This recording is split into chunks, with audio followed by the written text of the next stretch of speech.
Hi, everyone, and welcome back for episode 17 of the Simply Walton podcast. I am your host, Colin, and I'm joined by my co-host, Chris. How are we doing, everybody? We're just a couple of best friends who are passionate about all things pop culture. If you're looking for lukewarm takes on movies, video games, TV shows, or even the occasional comic, then we've got the show for you. That's right. And this week, we'll be doing a review of, or like a wrap-up, I guess, not necessarily a review, of Obi-Wan Kenobi. Once again, we did not go see Lightyear. No, And we're fuckheads, all right? We know. Yeah, you know what? Get off my nuts! No, just get off me! Get this shit off me! Start cracking under the pressure. You know, just take a big fucking step back, okay? Just the fucking recording stops when we come back. Oh, all right, sorry about that, everybody. We had a little, Technical difficulty. difficulties. Yeah, I had an issue with the recording. Every time we've said there was an issue with the recording, it was just me flying off the handle. Just me, Mick, losing it. No, I honestly, I don't know if we're ever going to go see that fucking movie at this point. We might hit it up on Disney Plus and talk about it and, like, what you thinking about. Welcome back to Chris. Yeah, who knows? Maybe we'll have some downtime and we can do an episode then, but I'm hearing... we've both been so fucking busy. Yeah, and now I'm starting to hear some, like, not bad things, but, like, mid stuff. And it's just, I don't know, man. Well, I'm hearing the reasons for it are pretty dumb. Yeah. Like, I heard one where it was just like, that's not Buzz Lightyear. It's like, well, it's not supposed to be. It's not, yeah, no, correct. It is not Buzz Lightyear. I mean, it is, but it's not the toy Buzz Lightyear. Right.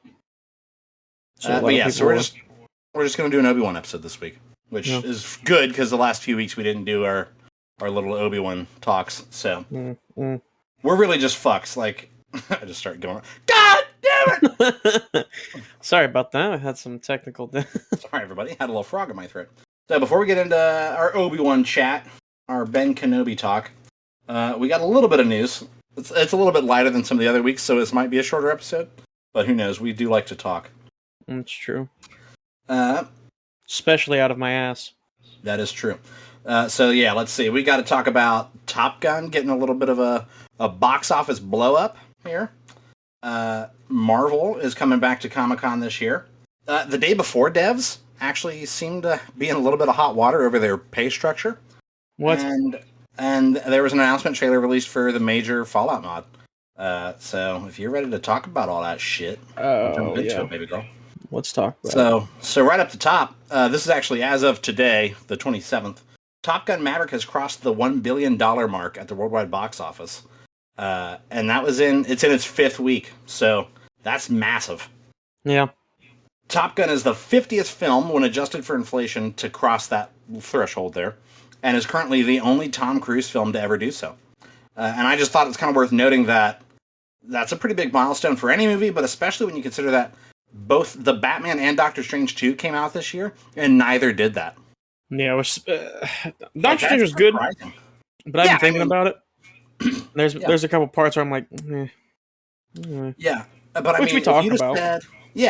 If you'd have said, like, a year ago that Top Gun Maverick was going to be the second movie of the pandemic to cross $1 billion, and the other one was Spider-Man No Way Home, I'd be like, wait, what about The Batman and Doctor Strange? Like, those are both major film releases. Right, yeah. Like a lot of hype behind them, and all that, but I'm like, dude, it's an awe-inspiring feat. Like, it did it without a release in China, even. Oh, wow. So, that's pretty dope. And I think it's maybe a sign that there's a little bit of superhero fatigue starting to set in with just the general audiences. Yeah, people are like, ugh. And, and so then when something, it's not necessarily an original idea, obviously, since it's a sequel, but it's a sequel to, like, a nearly 40-year-old film. And so it's like, okay, well, maybe it's been long enough that you're catching new audience members, and things like that, but it's just nice to see something different that had a good story. It didn't lack on the story just to be an action movie, and was not, like I said, not necessarily original, but more original than most. And I think it was worth noting that it's also had really great word of mouth. So week after week, it's been a heavy hitter. Like, it's made money week after week. A good comparison to a good, not story, because it wasn't very story driven. We were kind of in there like Neanderthals, like cool planes. Because the story I thought was good. It wasn't mind blowing, but it was good enough to be like, okay, I understand like why everything's happening. Yeah. But it really was just like a cool plane movie. And then Jurassic World was not that. Like the story sucked, and there are no cool big dinosaur scenes. No, and like, which I mean, not to bash on that one from a money standpoint, it's also making a lot of money. Jurassic World? Oh yeah, it's doing very well. What? Yeah. Boo! Get him out of here! In a body bag! But no, this past weekend, the movie to dethrone Top Gun Maverick from the #1 spot was Elvis, actually, with $31 million. Oh, fuck. Yeah. Oh, fuck, so, we gotta watch Elvis. I know, maybe, but I don't know. Like, I'm cold on it again. I don't know. Fuck it, I don't know. Next thing. Kevin Feige revealed... just... You right, just hear my head. Boom, boom, boom, boom. Head stomping. Pulse is just whoompa, whoompa, whoompa. So Kevin Feige revealed in like a digital press conference of sorts for Thor: Love and Thunder that Marvel Studios will be returning to Comic-Con for the first time since 2019. So the studio did opt out of the Comic-Con at Home events from 2020 and 2021, and then they didn't show up to like the pared back version that they had last year in November. So Comic-Con this year is in July from the 21st to the 27th, and right now, obviously, we don't know what properties will be the focus of Marvel's panel, since we just kind of found out through Kevin Feige going, oh yeah, we'll be there. But it's likely that we're going to receive maybe some info on the upcoming Black Panther sequel, since that's the next major release to come out this year after Thor, which will already be out at this point. Yeah. And then Ant-Man and the Wasp: Quantumania, obviously, it would be February of next year, so that's probably might get a look in. Maybe they'll show a little bit of footage or something. I did too, yeah. I thought Ant-Man and the Wasp was fun. I mean, I think it's odd that it's gotten like the most... I don't know that it's the most middle, but typically you hear people go, yeah, it was alright. It's a pretty solid middle movie. I like that. It's I did too, but that it's getting a third movie is kind of funny to me when a lot of the others like don't. But and then I think obviously we're probably likely to see like some stuff about the upcoming Disney Plus series. Yeah. But I think a lot of the major reveals are going to be held back for the D23 Expo, which is in September. Wake me up. When... Got me choking over here. Hey, grab my paw moles when you come back over here, sweetheart. No, you got to call them pale males. My pale mouths. Sweetheart, grab my Virginia Slims, huh? The Virginia Slim menthol 120s. Not a sponsor. Yeah, not a sponsor.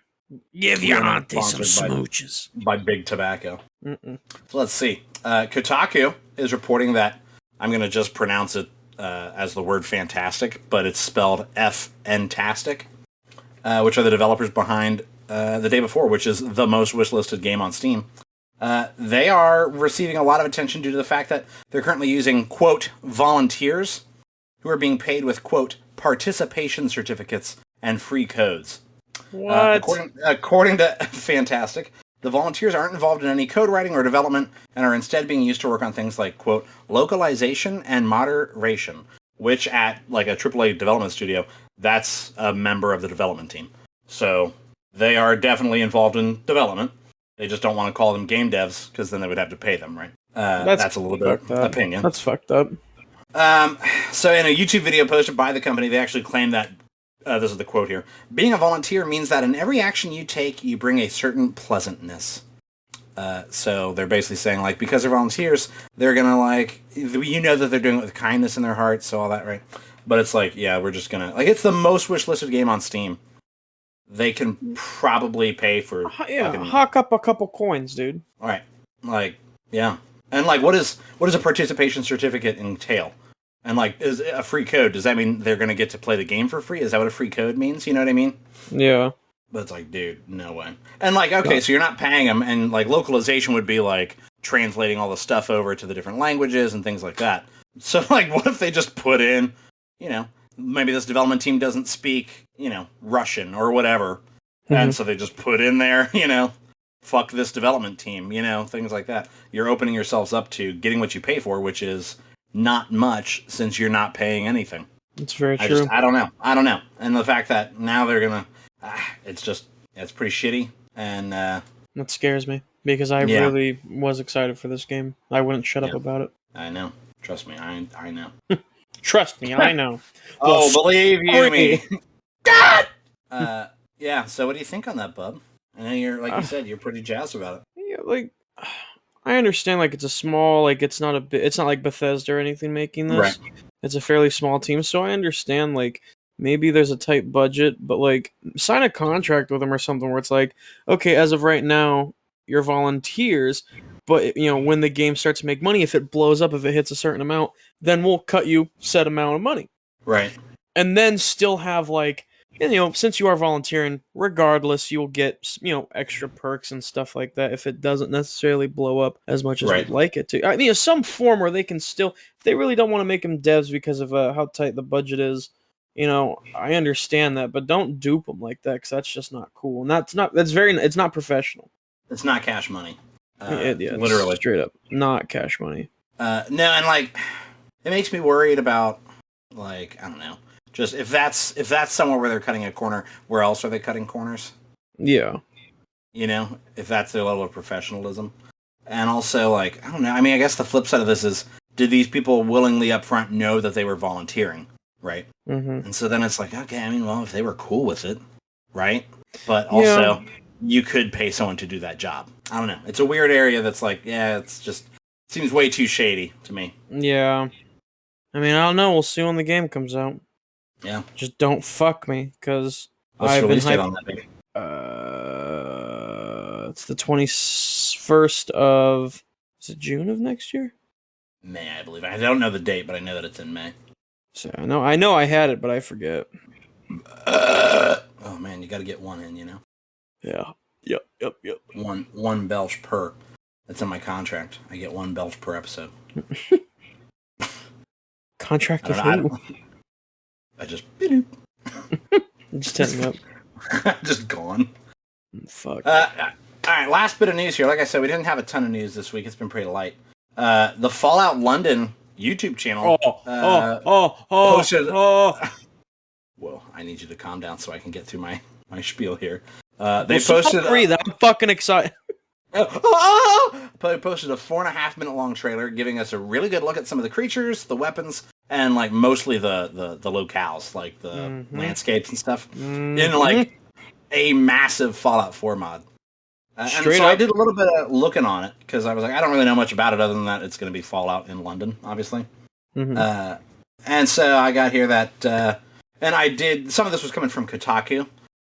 So they said here that according to the development team, the game will obviously be set in the UK and will therefore carry a very different vibe from the mainline Fallout games, which are steeped in references and parodies of American pop culture and Americana in general. So one of the neat differences culturally is that Vault Tech and their mascot Vault Boy don't have a presence in the UK in-universe.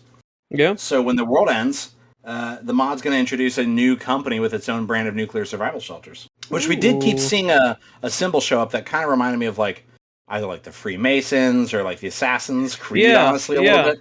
Yeah. And so I'm wondering if that's that company, since that symbol did show up a bit, or if it's just one of the other factions in the game. I don't know. But the mod's been in development since 2017, when it was originally meant to be a much smaller mod, and obviously now it's gotten much bigger. And they're talking about like the map itself. It's said to be about the same size as vanilla Fallout 4 Commonwealth, so without like Far Harbor and all that, right? And the trailer gave us a fairly large map. I say that's a pretty decent sized map. And the trailer gave us a release window of 2023, so we don't know when in next year, but it'll be out next year. And I was doing a little bit more reading, like I said.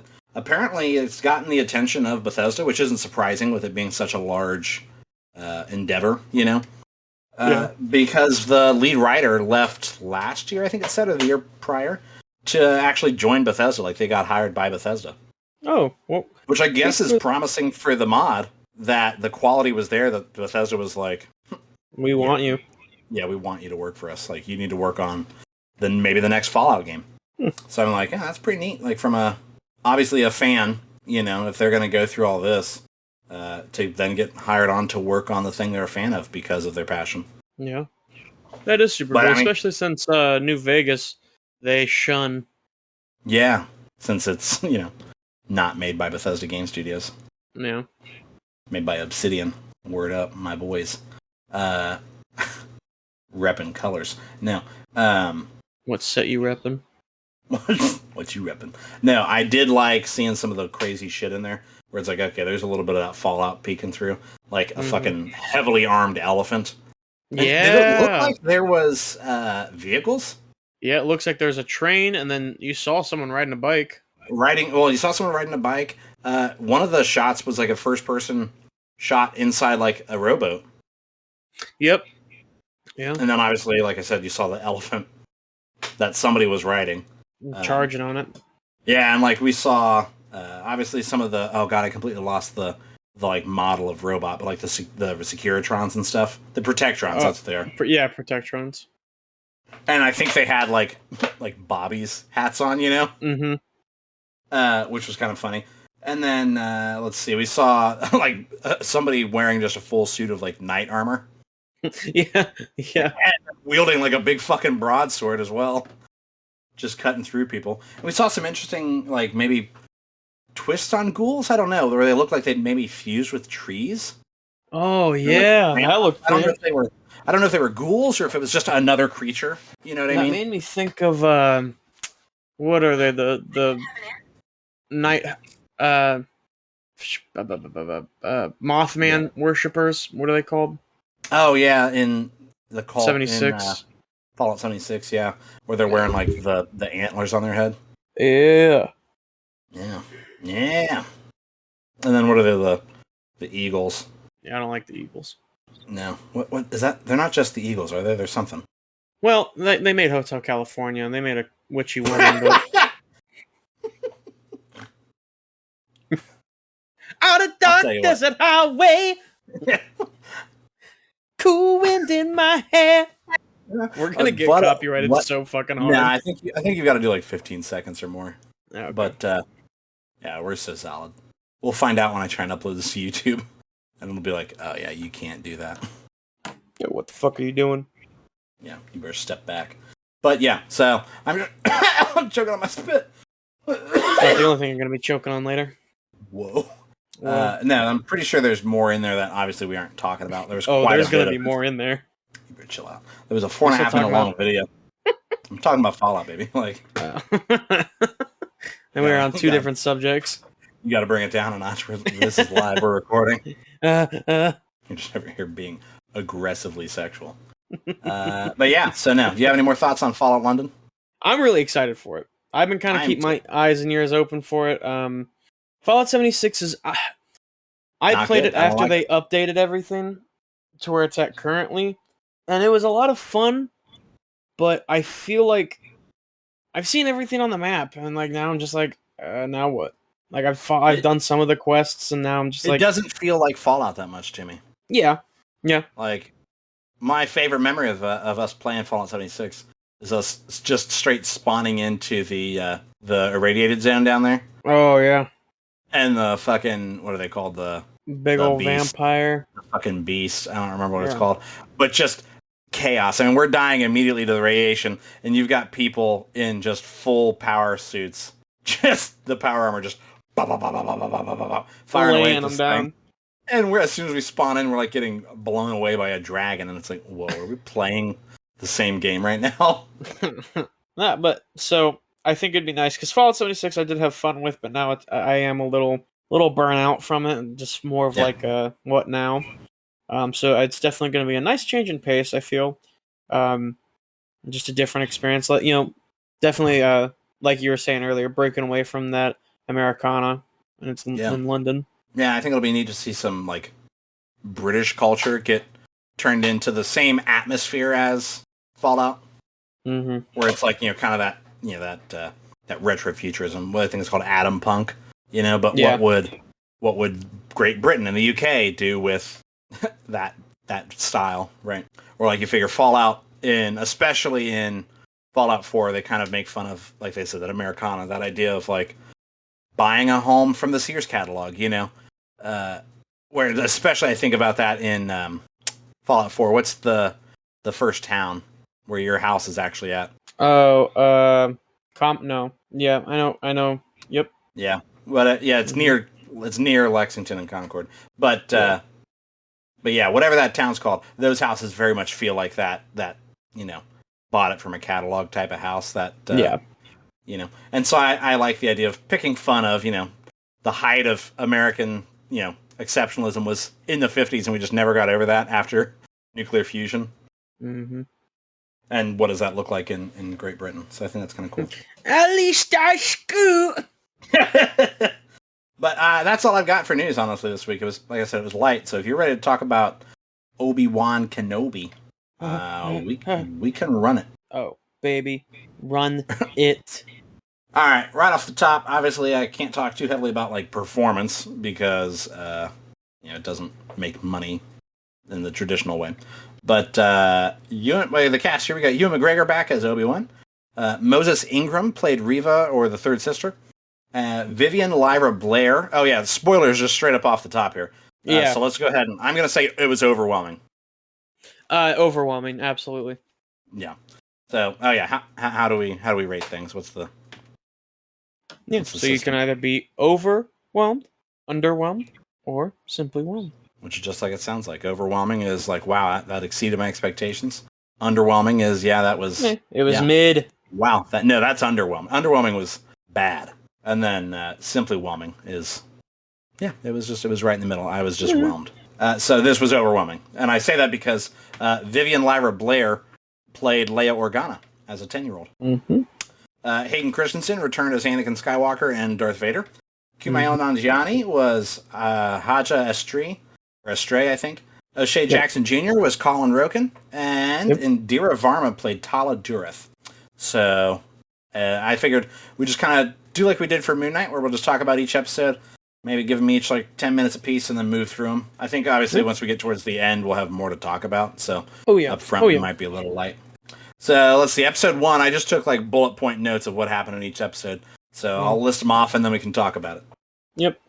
So episode 1, it opens with the younglings getting killed during 66. Basically, it opened with a school shooting, which I thought was pretty, it was an odd timing. And you pointed out to me, they actually in the beginning say like there's some shit in this that might be tough for some viewers. Yeah. Which I feel like was very appropriate for them to put that in there. Yeah, and I think within the story, it wasn't like I didn't think it was in poor taste to show the Order 66 because the whole point is that it's horrific that it happened. Yeah. They weren't like glorifying it at all. It was like, man, this is rough. This is fucked up. Obviously, we got sad Kenobi just chilling in a cave on Tatooine and working at like a fucking meat canning factory out in the middle of the desert. Yeah, and he stole. He kept stealing meat for his camel. Well, it's not a camel. Let's see. The Inquisitors show up on Tatooine looking for a Jedi. And fucking Owen is very bitter with Ben over Anakin and Luke. That's when he hits him with, he's like, just let me train him. And he's like, what, like you trained his dad? And you're like, whoa. Boo! And then, like I said, we get a 10-year-old Leia, and we see her get kidnapped in the most ridiculous chase scene I've ever seen. I don't know. I thought it was well balanced. Yeah. Her running at approximately 1 mile an hour, and just adult pirates being like, can't catch her. And getting stuck by like a tree branch they could very easily walk around. Oh. Like, oh man. They could honestly probably walk through it. Yeah, just push it out of the way. And then obviously Bail Organa gets a hold of Ben and is like, yo, my guy, I need help. And Ben's like, dude, I fucking can't. And Bail Organa straight up shows up on Tatooine and is like, yeah, I fucking need your help, guy. And so Ben's like, fuck, all right. Yeah, what do you fucking need? Yeah, Jesus. So yeah, what you got blanks, or you got stuff to fill in the blanks on that, or you think I? Yeah, you covered it for the most part. I mean, at least for the first episode, to my recollection. But whoa, yeah, I did. Ready to yawn on me? Am I boring you, bub? No, you're not. It's been a long day. Like I said, we both been busy. Busy. But not a sponsor. Did that pick up? Mm-hmm. That's why I said not a sponsor. Yeah, I thought the chase scene was a little silly, as well as I could never grasp because Leia kept running away. Not really, but kind of. Yeah, like running off into the woods by her house. Yeah, and like I don't know, like that was just such a. Why didn't the parents think of something like, oh, she likes to go out in the woods. All right, well let's section this part off so she can have that. Right. Because it didn't look like it was a new thing. Yeah. Yeah, no, this was not like, man, I don't know why she started doing that. I do want to point out that I think we talked about it in one of the early episodes that we did of where this was like, when we were doing our Obi-Wan talk. Mm-hmm. But I think it's Benny Safdie, one of the Safdie brothers who did what, like directed Uncut Gems. Yeah. Was the one that plays the Jedi that the Inquisitors are looking for. And he fucking rolls up on Ben and is like, dude, like, I need your fucking help. Like, you're Obi-Wan. And Obi-Wan's basically like, fuck off. Like, if you want to do yourself a favor, walk out in the middle of the desert, bury your lightsaber, and disappear. And he's like, you're the great Obi-Wan Kenobi, and this is your tip. And then the next time Ben's in town, man is just hanging where they caught him. So, Go Obi-Wan. But I mean, you really do have to understand that, like, I don't know, I don't disagree with Obi-Wan with what he said. No, but yeah, it's like, oh man, there's the consequences of my actions, I suppose. You know what I mean? Or inaction. Yeah. You're saying I'm the great Obi-Wan, I'm the reason why the Empire fell. Not really, but kind of. Yeah, but that's why, that's how he feels. Mm-hmm. Let's see, or the Republic fell and the Empire rose. But let's see here. Alderaan looks like a pretty nice place. I made the joke when we watched it. That I hope nothing bad happens to it, It looks like a really nice planet. I hope nothing bad happens. Hope nothing bad happens to it. Let's see. Episode 2. Obviously, Ben travels to Alderaan to be like, all right, what's the lowdown here? And then he heads off to, I didn't catch the name of the planet. I forgot to look it up and write it down. But like a cyberpunkish looking Vegas-type planet. Oh, which I really liked the style. Yeah, it had like a... It kind of had a Blade Runner thing going on. Yeah, I was gonna say I liked how cramped it was, but just nothing but neon lights. Yeah, and it felt dirty. Like This is a very seedy place. Let's see. Yeah, we got to meet Kumail Nanjiani's character, who's like impersonating a Jedi. Yeah, which I kind of liked because I was a little worried when I heard because Kumail Nanjiani doesn't necessarily have like the largest range all the time, so I was worried that he was just gonna play Kumail Nanjiani being goofy. And so I think it worked out that the character that he was playing is somebody not to be taken seriously because they're a prick impersonating a Jedi to like take advantage of people. Yeah. And so it's like, okay, so it's okay that he's not a necessarily serious character because he's faking, But there were a couple good scenes. There were times where he was. Yeah, he steps up. He does. Yeah. But I do like he's impersonating to be a Jedi, and he's got like rigs around his place where it looks like he's using the Force. It kind of made me think of like, what do you call them? Psychics, like when you come to their house and do a seance and they've got the table with all the rigs and stuff in it. Mm-hmm. And he's really pumping up the, I'm a Jedi. And he's like, oh, I can feel it in the Force, And that's how, and Ben's like in the wings basically rolling his eyes like, what the fuck is this guy on about, But let's see, Ben does get in and save Leia. And then they go on the run through the city from the third sister, who is like put in check by the Grand Inquisitor. He's basically like, all right, let's not tear the city down to get him. And she's like, I hear what you're saying, but also. And then she just hires like every bounty hunter in the city. Mm-hmm.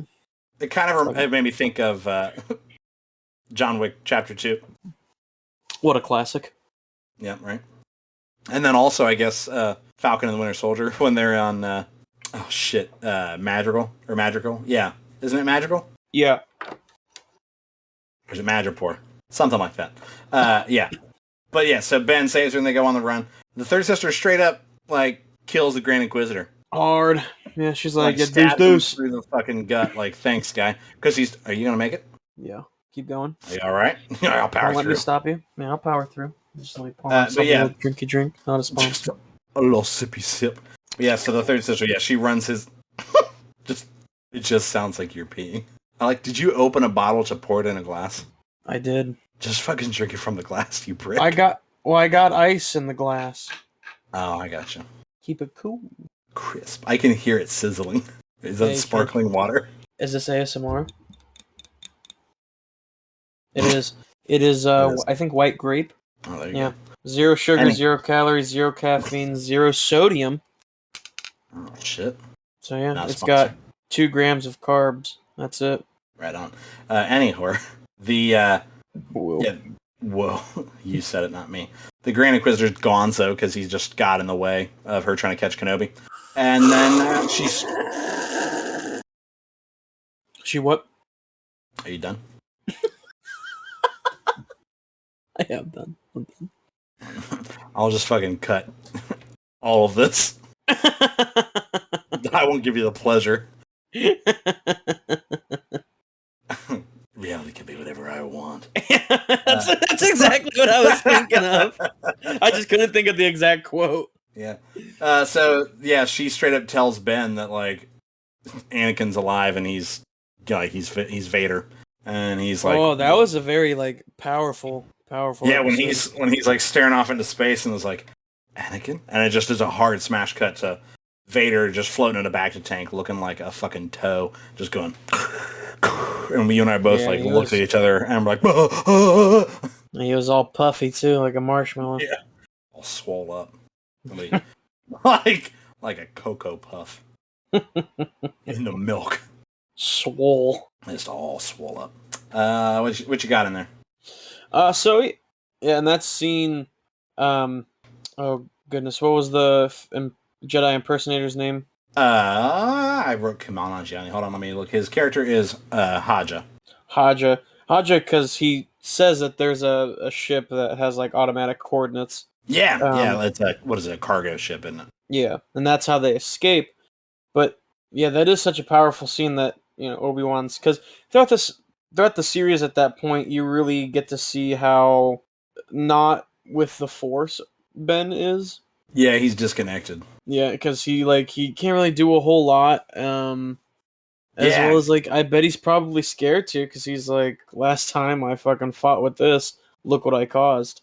Right, and you figure you see him try and I guess meditate or pray and try and get in touch with Qui-Gon, and he can't. Yeah, it's silent. And also, like you said, he struggles with the Force. You see him, Leia, when they're running on the rooftops and shit, she falls, and he has to really struggle and focus to catch her with the Force. Yeah, and he was sweating. Yeah, he was sweating real hard when she did. And so it's obviously it had to be really high stakes, and even then he almost choked. Yeah, I was a little bit worried it was going to be a Gwen Stacy, He just fucking finds another girl and sends her back, and it's like, there you go, there's Leia. Plot twist: Leia's not actually Leia. Yeah, it's like replacing your kid's goldfish while they're at camp after it dies. They'll never notice. Feed it. They'll never notice.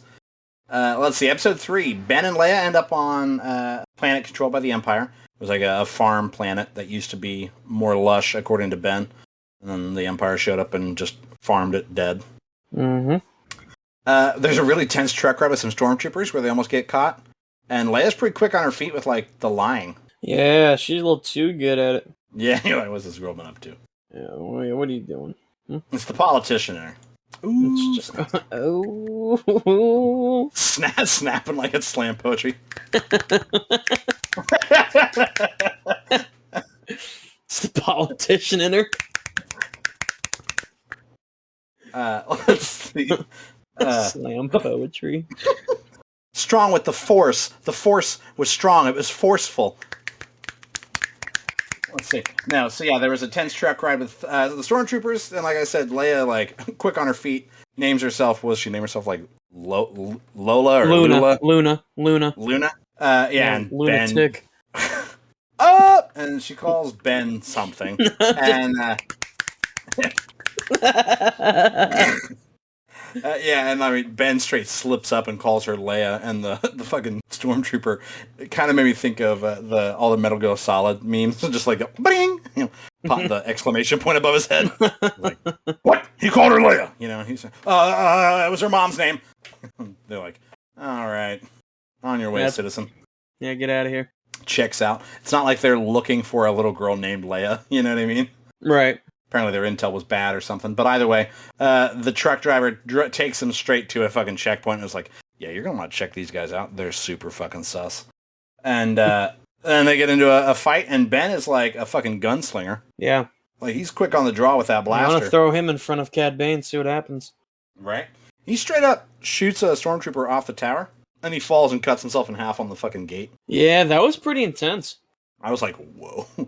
Yeah, and so they keep on rolling down the river. And they get through the gate, and just a whole fucking truckload of more stormtroopers roll up. And Ben's about to fucking surrender, because he's like, I don't know if I can do that again. And then they get saved by Tala, who is a defected Imperial officer, who's like an inside informant, I guess. Mm-hmm. And she was, I kind of liked her character, because, to see, she's just a regular person, I suppose, for the most part.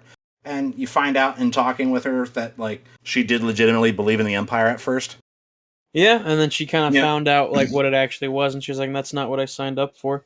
Yeah, and so I do like the idea that it's not like she's always been a part of the rebellion, or whatever you want to call it, and now she's been put in there as an inside job or whatever. It's like, no, she legitimately thought that they were the good guys, and then learned that they were monsters, and didn't want to be that.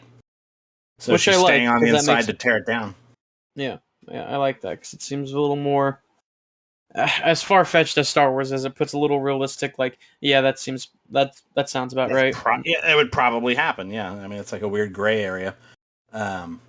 She's a member of the Path, which is basically like the Underground Railroad for, like, Jedi and, the few that are left. And she even makes comment that it's been a while since they've seen a Jedi.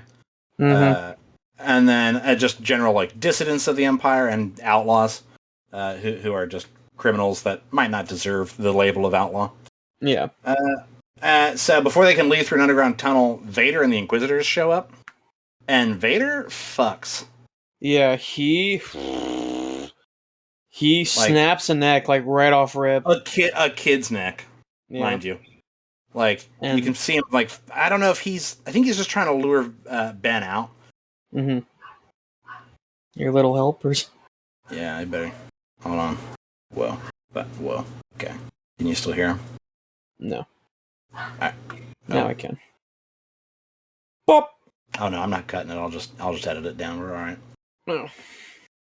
I think I kept it in last week. It adds, it adds a little bit of... It's like they're in the room with us, We're like FDR with his fireside chats. That's right. Just like FDR. So yeah, no, on the real though, Vader straight up like you said, he snaps a kid's neck. He's dragging people down the street. Yeah. And Ben's just like, you guys should probably fucking get out of here. Like, and yeah, so he senses him in the Force. Yeah, he's looking for Ben. He's trying to lure him out. And so he sends Tala and Leia down the tunnel on their own. And Tala's like, all right, if you keep going straight through there, you'll find the pilot. He'll get you out of here. I want to go back and try and help him. And Reva is just too smart for her own good, and discovers that that's like an underground, like tunnel there. And she goes around to the other side to cut Leia off and captures her ass. And Ben fucking catches up and gets faced off with Vader. Gets his ass smacked. See, he got spanked. He gets rocked. And he's like, I thought it was kind of cool that you get to see like how afraid Vader is. Or not Vader, sorry, that he is afraid of Vader. Yeah. We're like, he's like, oh my god, what are you? And he tells him like, I am what you made me. That's when he fucking like he lights that fire. And he just fucking lights his ass on fire out of Obi-Wan, and it's basically like, you're gonna feel what I felt. Oh my god, somebody is not over it. He drags him in it. Yeah, they were not nice about it. Yeah, and like it kept happening. I'm like, oh, like, how's he gonna get out of this one? I legitimately was like, how's he getting out of it? And then Tala like starts popping shots from a sniper ridge and saves him. And her droid goes down there, the big worker droid, who was kind of dope. Oh yeah, when the what do you call them? Stormtroopers roll up and are like searching the building, and her droid has like a fucking hammer behind his back. Yeah, for just in case. He was ready to beat the shit out of these stormtroopers with a hammer. I was like, damn. That's brutal. Like that droid, he's a ride or die, Yeah. and so yeah, Tala saves Ben. Like the droid comes and picks him up, and they're like, yeah, we gotta get him somewhere safe. And so yeah, it opens up episode 4 with him like in a bacta tank, tweaking because he's like, I like that was fucked up. I got my shit rocked. I gotta go save Leia. Yep. And so we find out that Reva's got Leia held prisoner for questioning in Fortress Inquisitorius from Fallen Order. Fallen Order, which is kind of dope. I did dislike the fact that like the sky was kind of always cloudy, so we didn't get to see the 2 planets up in the sky. Oh yeah. I thought, yeah, it's a cool, visual, I suppose, that they just didn't use. Yeah, but missed opportunity.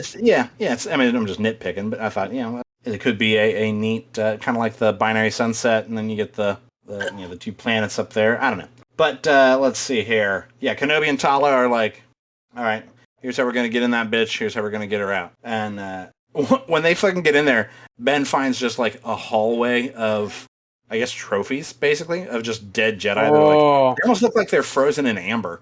Like they weren't carbonite frozen, but yeah, they'd all either been captured and or killed. And there was even a youngling in there.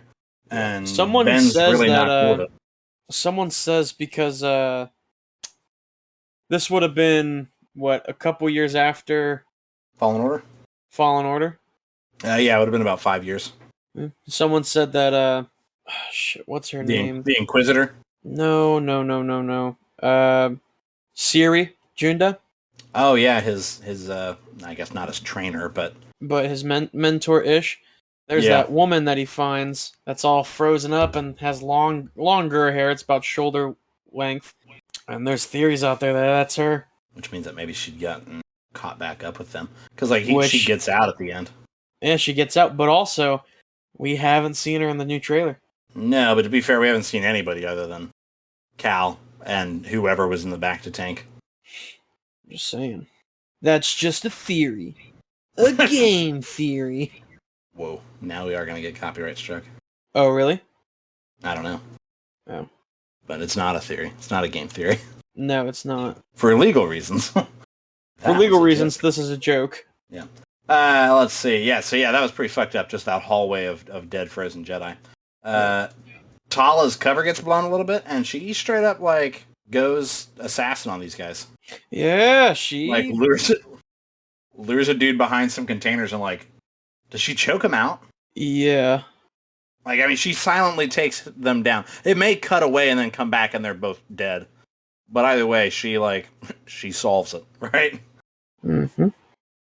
So yeah, we can see Vader reading the word Vader because my brain gets pulled right onto it, like, oh, Vader. We can see Ben kind of starting to get back into his groove, Mm-hmm. Where he's like, all right, he's blocking shots with his lightsaber now. Yeah, and that water scene when the glass starts cracking. Yeah, it was very Jedi Fallen Order. Mm-hmm. Considering that's exactly how they get out in that game. And it's like, man, you'd think it's been 5 years, they probably would have learned their. But I guess also they're not expecting someone to, like, they have to get in there first. Yeah. Who wants to go in there, right? These guys. So yeah, they get Leia, they get her out of. And they barely escape by the skin of their teeth with some help from Commander Roken and his, like, the guerrilla troops from the path where they're running through doing some bombing runs or some strafing runs. And one of them does get taken out by Reva. Throws a bomb at him. Yeah. And he's like, oop. Sorry. Vader is, like, fucking pissed. And he comes stomping in. That's a really good shot of him, like, swinging his shoulders as he's stomping through the hallway. He starts choking her. Yeah, he picks her up like a whole fist and is basically like, I told you that, like, if you fail me, like, you'll fucking die. And she's like, quickly, like, I put a fucking tracker on him. Like, don't worry. You thought she might be lying to get, like, just to free herself of it. Yeah. Because, I mean, I could see her doing that. It wasn't outside of her character to be, like, schemy, right? Yeah. But, pardon you. Not a sponsor. She does legitimately. Yeah, not a sponsor. We are not sponsored by. Yeah, she gets a tracker on Leia's droid, and you're like, oh fuck. Let's see. Episode 5 here. We get flashbacks to Attack of the Clones era. Anakin and Obi-Wan having, like, a sparring match. Yeah, I thought that was kind of cool. Yeah. Like he said, some people have been not on the air, but, like, talking to each other.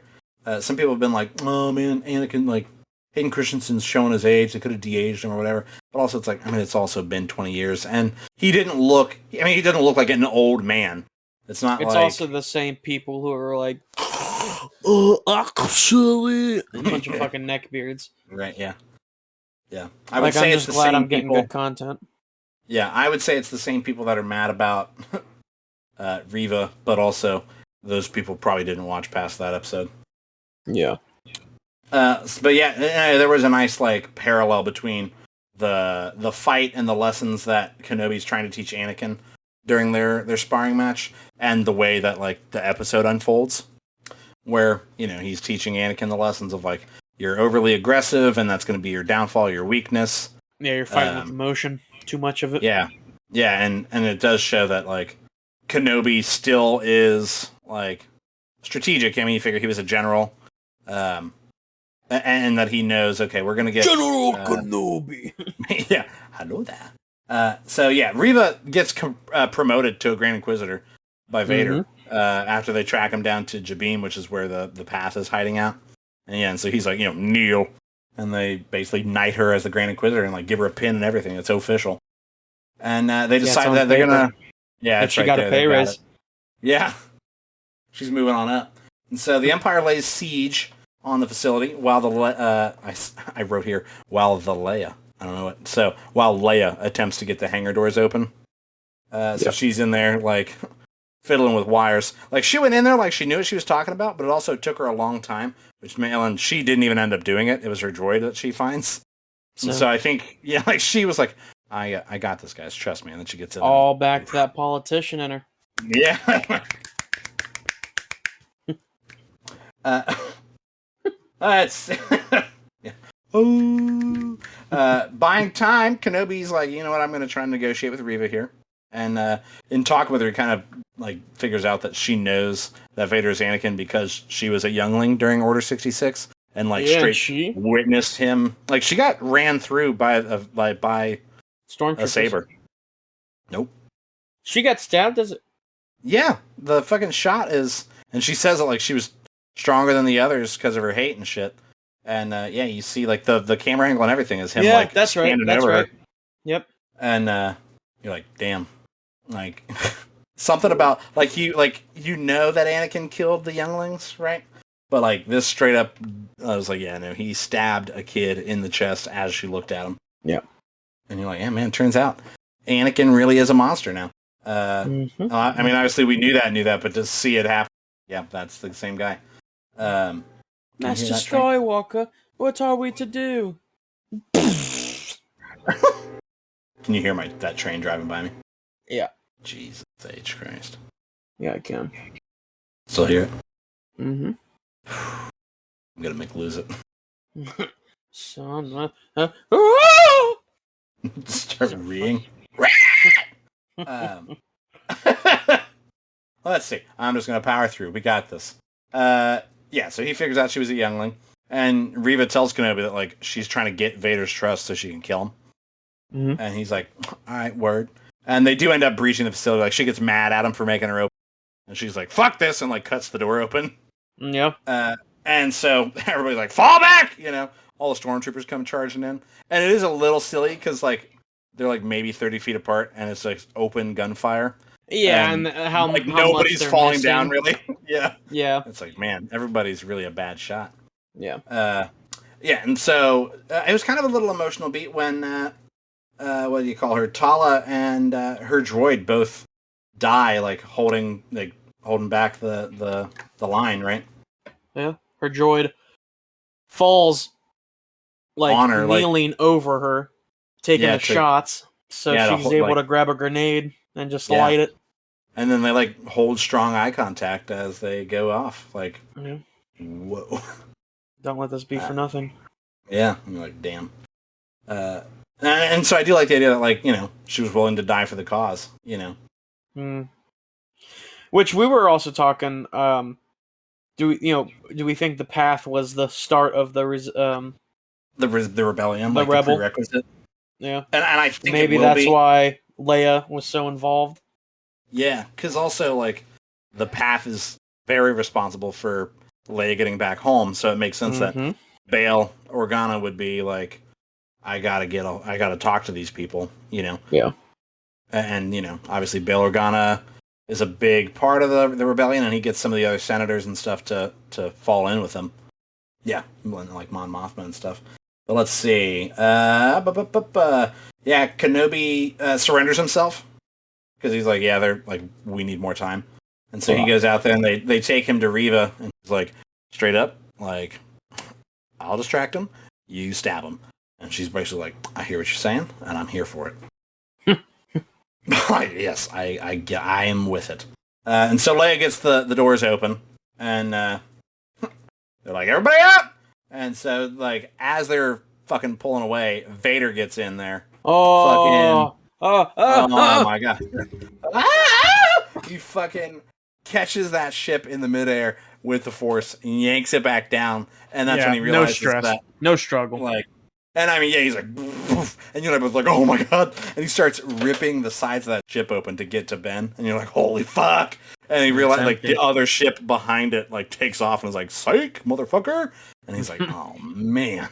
He's biting his, he's biting his tongue. Sons of bitches. Motherfucker. And Reva waits until he's fully calmed down to come storming up behind him and try and kill him, and he just, like, uses the Force to catch her blade. And he absolutely fucks her. Like, he's using the Force. He doesn't even use the saber. At one point, he like, takes her saber and, like, divides it in two so that, it's double-sided, so that he can use one side, and he still doesn't use it. No, yeah, he just has it out just for show. Yeah, but the fact that, like, he's using the Force with, like, two fingers to, like, woof, woof, woof, like, steer her away and shit. Yeah. And she's just getting more pissed at him. And then he does. He just straight up, like, stabs her through the chest again. Yeah, and he tells her, like, he's like, I knew you were a youngling. Yeah, he like, I recognize you. Like, I knew it was you. And she's like, fuck, dude. And then while she's laying on the ground, presumably dying, like, the Grand Inquisitor just rolls up and is like, psych, gotcha ass. Like, yeah, I wasn't dead, haha. Tag, you're it. Yeah, but I saw a bunch of memes that was like Vader talking to the Grand Inquisitor, and it was like, and then I said Grand Inquisitor, and they're both like, oh man. And then Reva finds Inquisitor, I barely know her.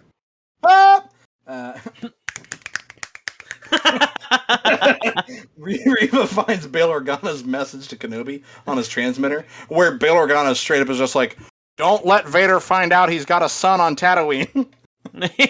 Yeah. You're like, guy, fucking blabbermouth over here. Like, Jesus, I'm gonna get a leash on that man.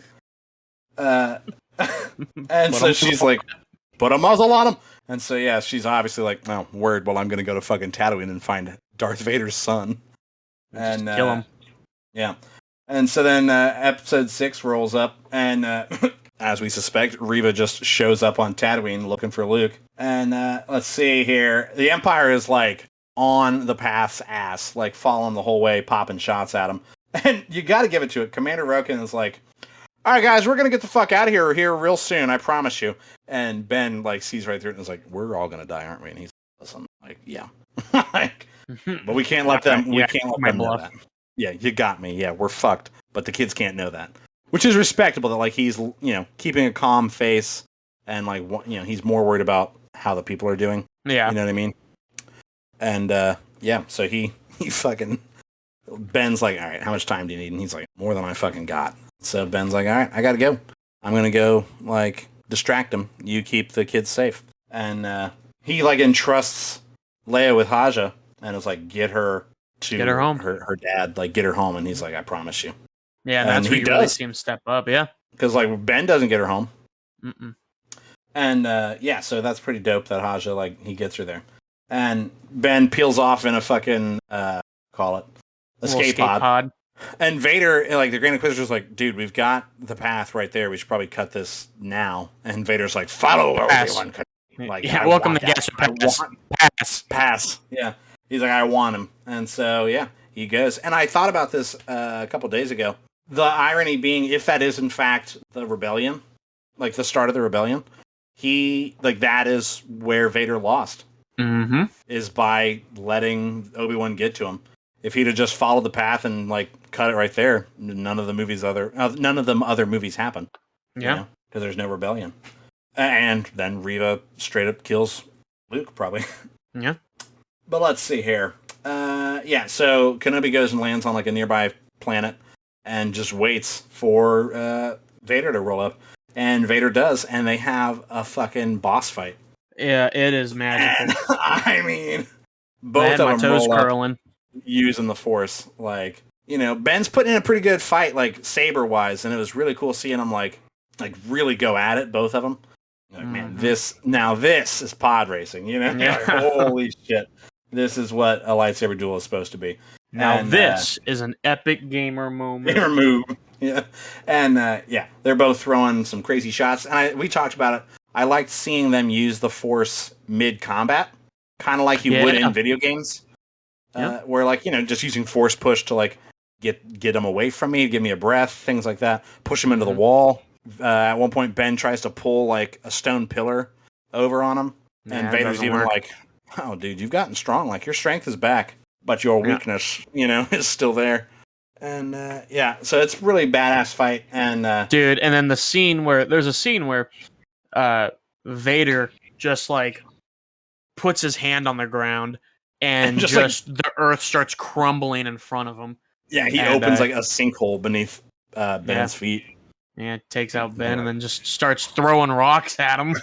Yeah, he's just like, you'll always fucking lose, I hate you, He's crying out all his rage. Yeah, he's crying on the inside. I hate you. And, so Ben's in there. You think, oh man, is that the end of it? Did he buy enough time or whatever? And no, Ben's in there just daydreaming, like, worrying about Luke and Leia, like, I gotta go save them. And, he gets he's like, oh, that's his touchstone to the Force, is like, my job is still to protect those kids. Like, I didn't fail if they're still okay. Yeah. And he goes fucking, like, hard as a motherfucker. He just throws all the rocks off him. And like fucking just, like Viagra. He's just stiff. It's hard. like, it's bananas. It's like Ninja Warrior. It's so hard. And, so he fucking picks up all the rocks with the Force and just starts throwing. He's stoning. Chucking. Darth Vader. Like, just and Vader's like, it's not killing him or hurting him. It's more like Vader's just going, God, fuck, damn it, son of a bit, Yeah, can't fucking see or think. Yeah, he's like, God, Jesus. And yeah, they start going at it, and that's when Ben like gets like a running twirl and just chops at his face and tears open the helmet. That shit was sad as fuck. Yeah. Like, when Ben sees Anakin's face through there, I was like, man, this is why they really lucked out in getting Ewan McGregor as Obi-Wan at such a young age, is because he is a very gifted actor. And just through his facial, you could see, like, how upset and hurt and heartbroken he was to really finally get to see Anakin in there. For me, it was in his voice, because, like, he's saying, I'm sorry, and he, like, halfway through, Anakin. He just nails. Gets choked up. He gets choked up and he nails it. And it seems so genuine. I'm just like, yeah. He's also, I'm sorry Annie. For all of it, Yeah, sorry. And, sorry for all of it. And yeah, and I was like, yeah, and fucking Anakin. Yeah, and we talked about it. We liked the lighting of the lightsabers. Also, if you notice, when he talks and says that, I'm not your failure, his eyes are normal. So that's Anakin. Right. Yeah. Well, I didn't notice that before. And that was just done through the lighting of the blue lightsaber being over his eyes, kind of dulls the yellow. Mm-hmm. And so, they keep doing this, like, rolling back and forth between the blue and the red of, obviously, the conflicted, the light and the dark side. And, that line that you're talking about of him, I'm not your failure. You didn't kill Anakin Skywalker, I did. And then it just starts to turn red. It just goes fully red. And poor Ben's like, but like it hurt him, but also I think it helped him. Yeah. Then my friend is truly dead. Truly dead. And he tells him goodbye, Darth. And you're like, goodbye, Darth. And he leaves him there. And you got the feeling that Anakin's kind of like sitting there like, damn, this fucking blows. Yeah, because he just lost again. Yeah, he lost, and also there's like the emotional failure as well of like, I don't feel any better, Yeah. And that's true. I mean, it was an emotional victory for Ben insofar as he got the closure of knowing that Anakin's gone, and Darth Vader himself absolved Ben of any guilt as far as Yeah. The responsibility of it. Yeah, I am not your failure. Which was good. That scene, that scene hit. I don't know why. Yeah. I was like, oh. Yeah. My wife said that like she looked over and she could see I was getting emotional, and she like snapped her head back over the TV. I was like, I'm gonna let him have this. Yeah. Let's see here. Aunt Beru is a hard motherfucker. Mm-hmm. Like one of the townspeople comes up and tells Owen like, "Hey, by the way, I straight ratted on you because she was gonna hurt me if I didn't." And so he goes home and then tells Aunt Beru like, "Look, Beru, we gotta get the fuck out of here. Somebody's coming for him." And she's like, "We're not leaving our home." And she like gets in a hole in the wall and just pulls out her piece. And you're like, "Whoa!" Like she's got that the thing on her. definition. I was gonna say Aunt Beru's the definition of stay strapping. Like she was ready to fight for her home and was like, "Yeah, we're not leaving." And so they set up a fucking ambush in the house and are like, "Don't tread on me, get in here and I'll drop your ass." And she gets in there and they start lighting her ass up. For them not being force users and just being basically a couple of hillbillies with rifles, they were some good old boys, Some good old boys. Yeah, just lighting her up, and they did a pretty good job. And then she finally is like, "All right, fuck this," and starts putting him on the back foot. And she does like sock Owen. But I'll tell you, like Owen's a pussy, but Beru, like man, she was putting it up. Like yeah, she was giving them the business. And so they buy enough time for Luke to like run out through the hatch, right, and try and get away. Are you good? I said, "You all right?" Yeah. Oh, I thought I heard something in the background of your. Is he going down? Just fall back. Let's see. Yeah. So Luke runs off, and Reva straight follows him. She's like, "I'll get you, you little shit." And she catches him and has him on the back foot. And Ben like feels it, and he's like, "Luke," and he zips over to Tatooine. Hustling. Split. Yeah, he's hustling and or bustling. And yeah, Reva gets him down. He has down and unconscious, and she has her fucking sword out, her saber out, and is slashing. And then she starts having flashbacks to Order 66 and her getting fucked up, and realizes that she would be like Vader. She just killed a kid. Yep. And is like, man, this is not a good look. I got to tell you, like, you had a moment of self-reflection and didn't like what she saw. And so she puts the saber away. Who is that girl? Yeah, you want us to get copyright struck? Like, I'm sorry, dude. I'm on fire today. I just got one for everything. You're something. I'll tell you that. You get a copy strike. I get a copy strike. The whole show gets a copy strike. This will be the last episode. Fire. You're on fire in the same way that a bag of flaming dog poop is. Suspenseful. Like, they are both on fire. And they're both full of shit. So let's see. Oh man, he's drawing very beautiful imagery. So yeah. Oh. I don't know why, but my we're back. Sorry, my notes just disappeared. I was like, oh no. Having some technical difficulties. God damn!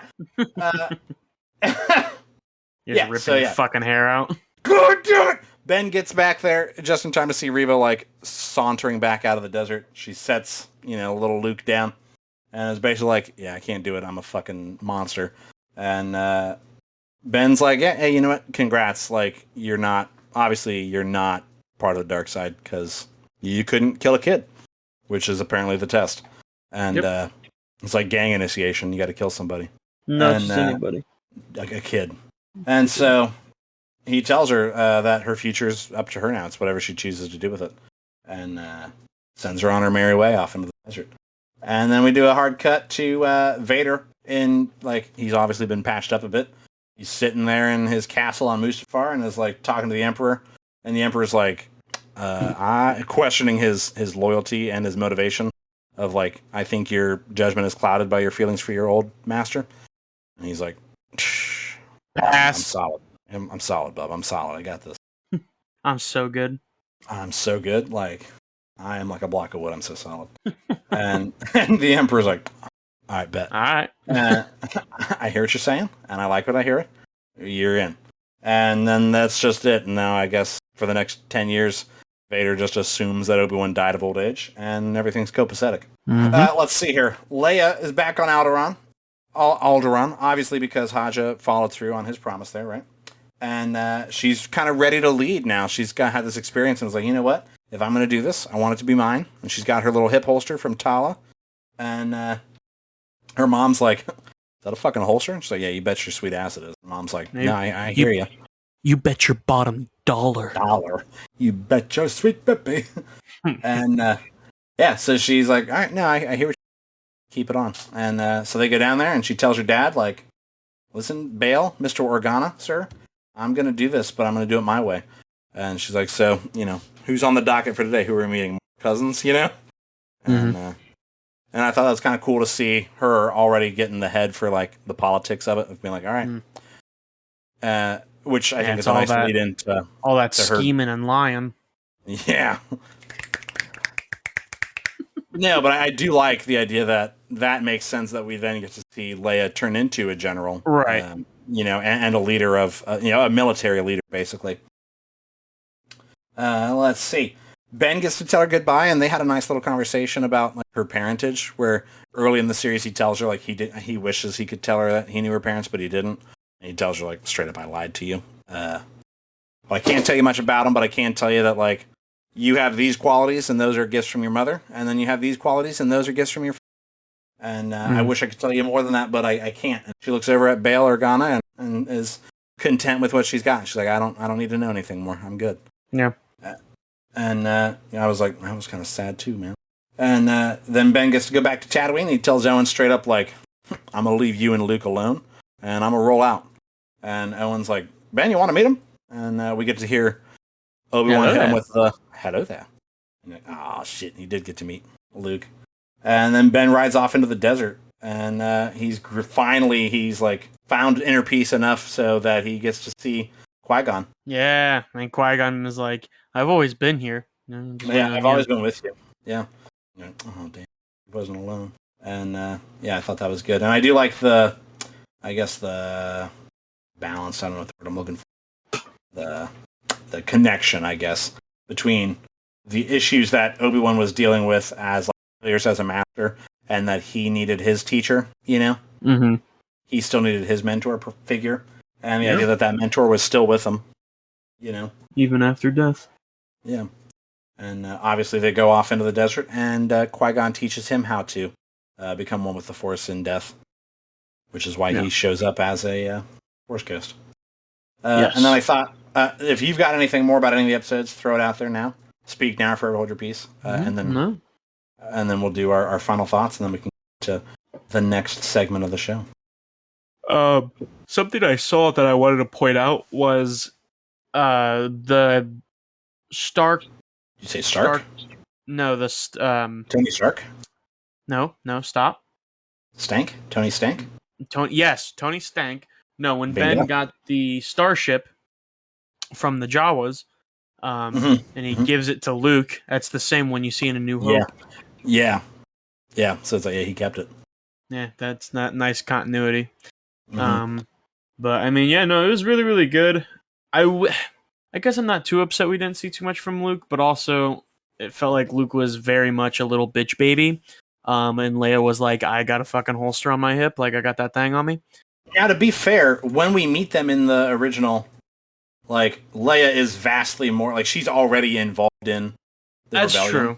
That's true. And Luke is just a farm boy who's like, what is going on? He's got magic fingers. Yeah, he starts tweaking out. Oh my god.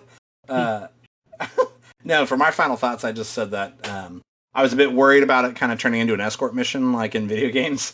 When we had little Leia show up, I was like, oh man, it's not going to be what all this is. But then it turns out like Vivian, the young lady that plays Leia, was a very good actress. I thought she did a very good job as Leia. And she wasn't annoying like, a lot of times kid actors or kid roles can be. And I think she was a good, I guess, inspiration or I don't know if that's hard for Ben. And like, okay, she's kind of keeping him balanced and grounded and giving him something to... Keeping him stable. Yeah, like something to protect and work on is like, I this is my job. It's like they're like dogs, Jedi. You gotta constantly Kids. feel like they're working. Yeah, they're yes. And then sometimes they go off and hurt people, and you got to put them down. Whoa. Nope. No. Nope. Let's see.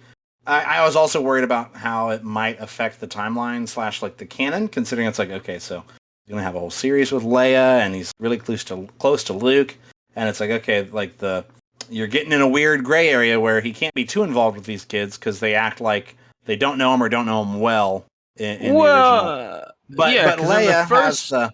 Go ahead. I was gonna say Leia in the A New Hope. Actually, no, Leia in the first, technically the first one.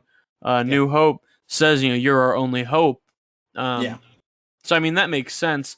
And then Luke kind of know who's Ben is. He's like, he's that old guy. He's that weird dude who lives out there. And then there's also the scene when they actually go to save Leia, and he's like, "Yeah, it's me. I've got Ben Kenobi," and she's like, "Ben Kenobi's here!" Like she's all excited. Yeah. And so it's like, okay, originally the context was because he, my message got to him, right? Yeah. But now it could be because she knows him, and you figure he even tells her like, "I don't know if you'll ever see me again, but if you ever need me, like, you get in touch with me," and she does. And so I did. I said that I was worried about it affecting the canon, but it actually ends up, I think, boosting it and strengthening like the story. Where, like I said, it adds more context to the relationship that Ben had with Leia and somewhat Luke, but mostly Leia, which I think was nice. But yeah, so like we said, overwhelming. I very deeply enjoyed it. I concur. Indubitably. Indubitably. Oh my god. What you thinking about, bub? Actually, I have been thinking about Project Zomboid. Yeah. A whole lot. We've been fucking it up pretty hard on that game. Yeah. We're getting to a point where it's a very realistic zombie game. I say realistic in the aspect, not graphics, but just like survival. Some of the things you have to think about, yeah. Yeah. So like you can work on like cooking, but you have to have like a cutting board, shit like that. Farming, and then like generators, and the generator will die, and you'll have to get gas for it. So it's just shit like creature comforts. Like your person can get bored. Yeah. So we have books. We just set up we just got a TV. We lugged that around. That works. Yeah, we're feeling like hot shit. Yeah, what was it the other day? We finished our gaming session with our characters, splitting a TV dinner with in a microwave that we got up and running with popcorn, and then we each drank half a bottle of bourbon, and then we went to bed and we called it. Yeah, like our characters went to bed and we were like, good night, and we watched a movie on the TV. We have VHSs and we're just popping them in and running it. Yeah, so we're doing that. Dude, it's happening. It's starting again. My hemorrhoids. No. No, I've been having to push them back in every morning in the shower. Every morning, it sucks. Like clockwork. 8:30 a.m. sharp. I've got a bleeder poking out. Golly. It's like the size of my thumb. Oh my god. You should see a doctor for that. It is damn near a bowel obstruction. Like I can't shit. It's in the way. Like a little mud flap. Yeah. No, the other night I was laying in bed, and instead of watching Barry like I should have, I was like, let's throw on Survivor, because I used to love that show, and I'd binge it hard, and I started it, and now I'm like burning through this season. I'm just like, oh no, it's the happening. Yeah. By next week's episode, I'm gonna spoil Barry for you. Yeah, I'll have to get on it. Like I'll put a time limit on it. Next week's What You're Thinking About is just gonna be me telling you how Barry ends. And me just crying. I'm thinking about how in Barry, and you're like, no, wait. wait. I've also been thinking about welcome back to Chris's Cryptid Corner. I'm your host, Chris. So continuing on, this is going to be part 2 of a multi-part series for this cryptid of aliens. this week I actually thought, well, maybe we'd start to be able to dive into different types of aliens. And the first ones I have pulled up are called just tall gray aliens. Word. So the name tall gray aliens has been attributed to these creatures as they resemble a gray alien, obviously, only much taller than a common gray alien. So maybe I should have started with a gray alien, except I think that's the basic one. What kind of fucking show are we running around here? I don't know, man. The tall gray aliens possibly use genetic manipulations to arrive at their current appearance, so obviously they would have had that kind of technology. A description: tall gray aliens are said to be between 6 to 7 feet tall, with even taller ones up to 7.5 feet. Their tall, slender bodies have a pale chalk white color mixed with a gray. I was going to say, when you said description, I was going to go, are they tall and gray? Yes. These extraterrestrials are said to have thrived in an arid, dry atmosphere. Okay. Like they have very... Yep. They have very large eyes that are blue at childhood, but turn pink as the aliens age. So like how my eyes are brown, theirs would be pink. Yeah. Did I just dox myself? No. The tiniest description of me. Yeah. My eyes are brown and everybody's like, they fucking shut down your internet right now. What? That's just a DDoS attack? You just... No.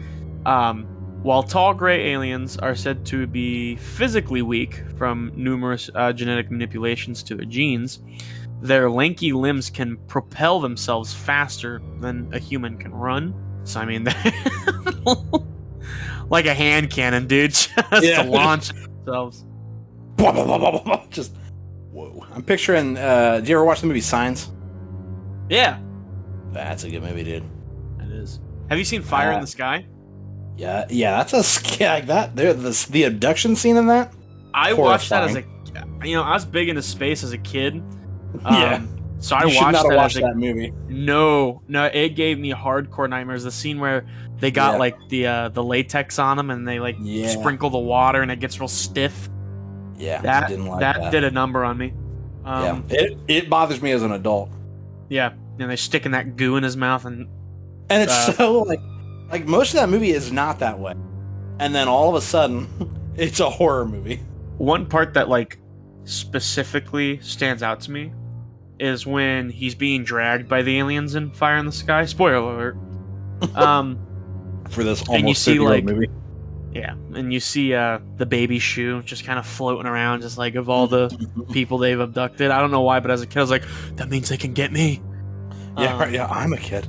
So a sighting I have is from Charles Hall, who is a nuclear physicist and an ex-military American weather specialist and an author, who was touring Australia, and he claims that the United States military has been in contact with an alien species for years. Yeah. He says that the aliens would dress up as humans and visit Vegas, because why not? Right, yeah, I mean, yeah. Why would who wouldn't go to Vegas?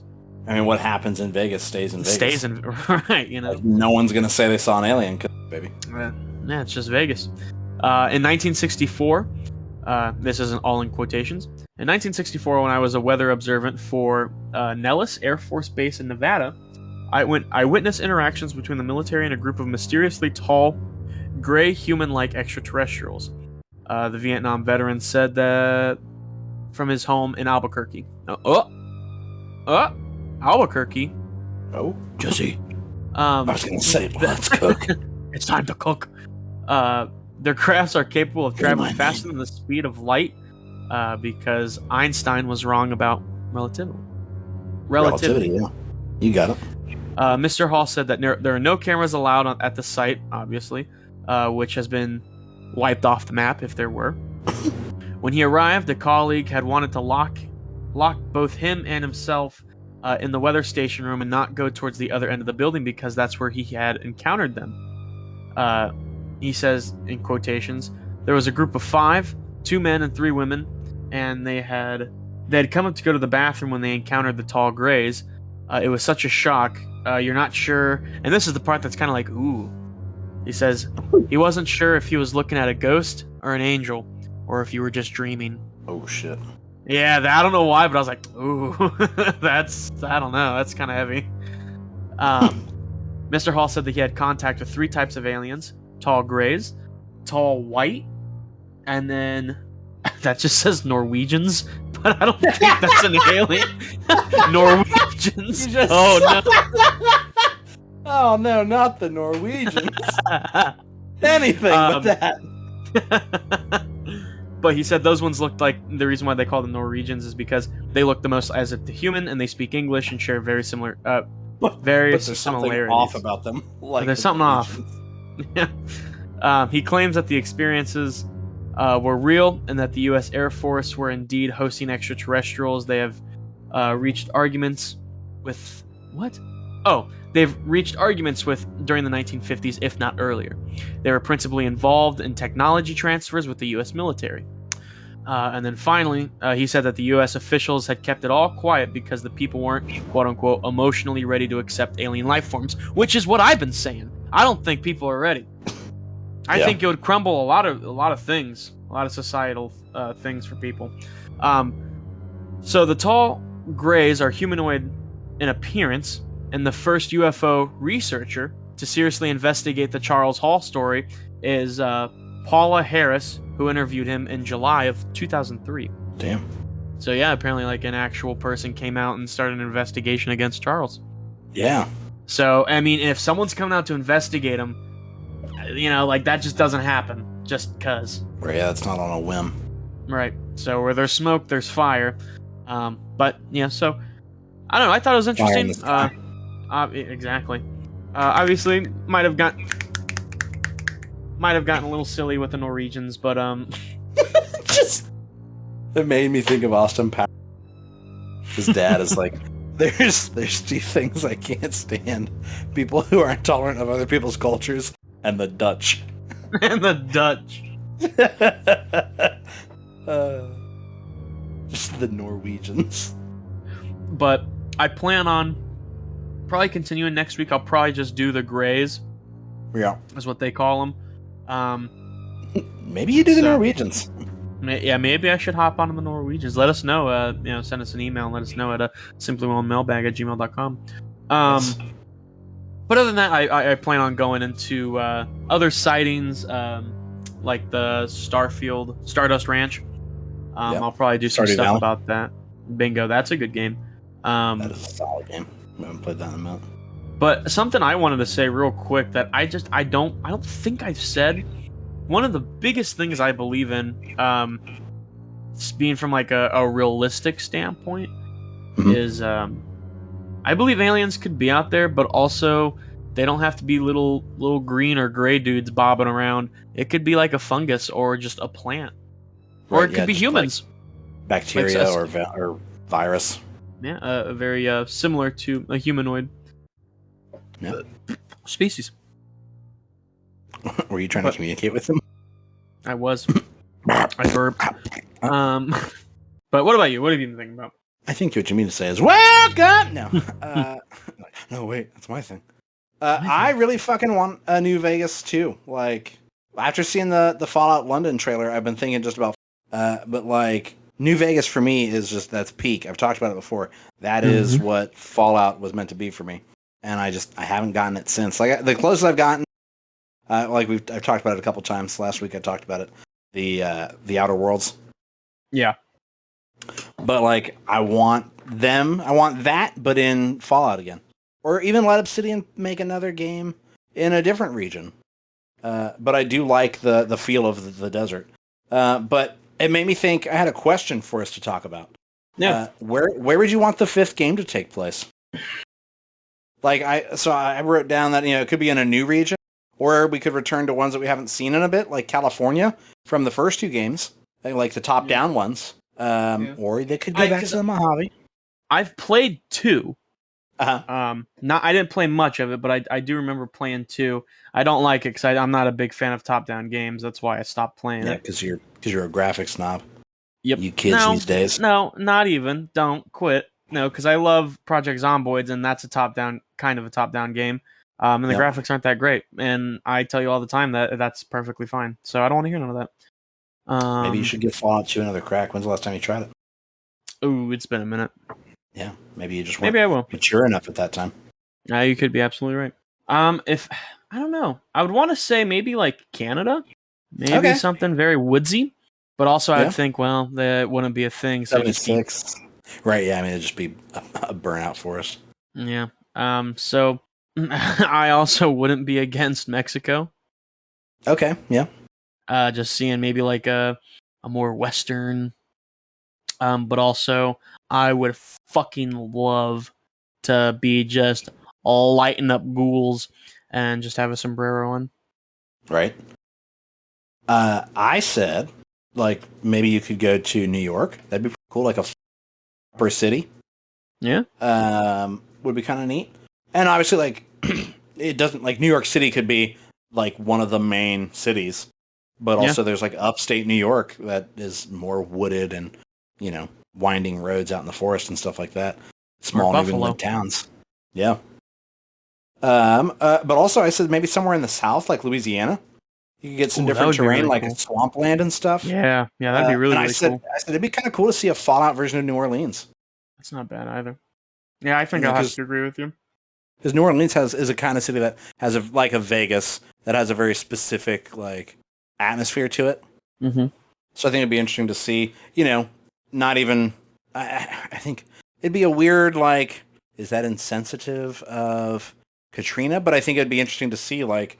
You know, it'd be likely that after that much time, it would have probably flooded in parts. Yeah. You know what I mean? And so it'd be an interesting way to, like, have different types of terrain, and you could get mutated versions of crocodiles and stuff like that, you know, or alligators.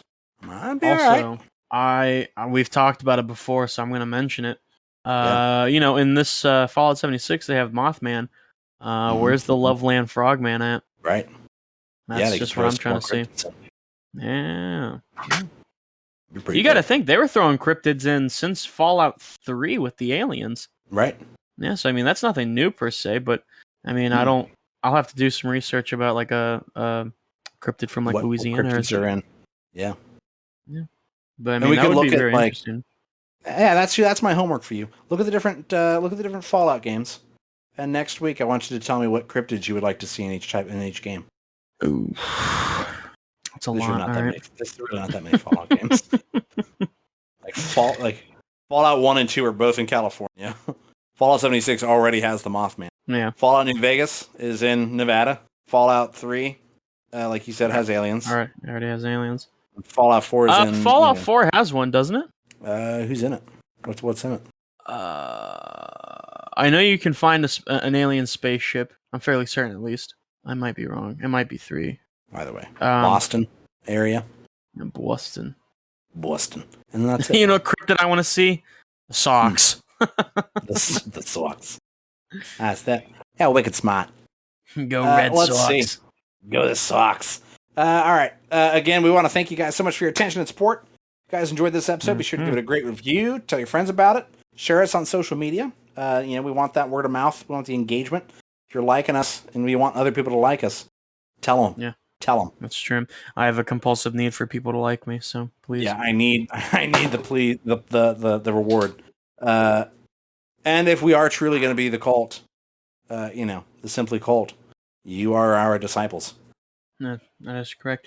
We'll have to, I don't know, like send in fan art of us just in robes and what you think we look like. Just as, whatever you think we look like, just do that. Or even better, don't give us a face. Just put two grown men without faces in robes. Yeah. One of us is vaguely Hispanic. I won't say which one, but it is not me. And the other one is basically like a young Peter Griffin. Hey, Peter. Hey, Peter. And just that's us. That is us. No, so Chris, if people wanted to get in touch with us, give us some feedback, ask us questions, send us that fan art you're talking about. You can. How do they do that? Yeah, you'd always be able to reach out to us, firstly at simplywhelmedmailbag@gmail.com. Our Twitter handle is whelmed_simply, and then both our Facebook and our Instagram is Simply Whelmed Podcast. Yes, and as I said, we do not have a YouTube channel under the Simply Whelmed Podcast. Currently, the only video up is just the audio from episode 16. I intend on getting the other episodes uploaded as well. I've got to convert them all into videos and all that, and it's a lot. If there's any specific videos you want us to put up there, I mean, let us know. I don't know about doing anything major as far as it's already kind of a job to do the podcast itself. But maybe if somebody else wants to help with the editing, they could divide and conquer on this boy. Are you asking for volunteers? No, I'm asking for you to help. Oh, geez. I do my part. yeah. You read a Wikipedia about aliens. It's not just Wikipedia; it's Cryptid Wiki. it's lick my nuts. Yeah, suck my fat balls. Why are they fat? Yeah, they're all swole up. Next week, going back to mud flaps. Yeah, going back to mud flaps. That's probably an infection, but I don't want to go to the doctor. So we're just gonna hope it goes away. I'm gonna drink a lot of chicken soup and hope that does Vicks. Yeah, rub some Vicks on them. It's gonna burn like hell, but no pain, no gain. Vicks can't help it. Nothing can. Nothing can. You might as well put me out to fucking pasture. Next week, getting you sized for your coffin. Yeah, if rubbing Vicks on my swollen balls doesn't fix it, shoot me like a dog. Just put me down. Like a fucking Pioneer family dog. Next week, we'll be talking about a couple of comics. We don't know which ones yet, but yeah, Thor is nearly upon us. Yeah. Which I've had dreams like that. Whoa. Thor is nearly upon you? Thor is nearly upon me. Thor Love and Thunder comes out July 8th, I think. So that'll be not next week's episode, but the episode after. So brace yourselves. Prepare your bodies. Prepare your minds. Prepare your ears. Prepare your holes. Well, nope. your eye holes. Yes, eye holes. For legal reasons. Your eye holes are your holes. Thank you, everyone, so much for listening. See you next Wednesday. That's the end of the show. Bye.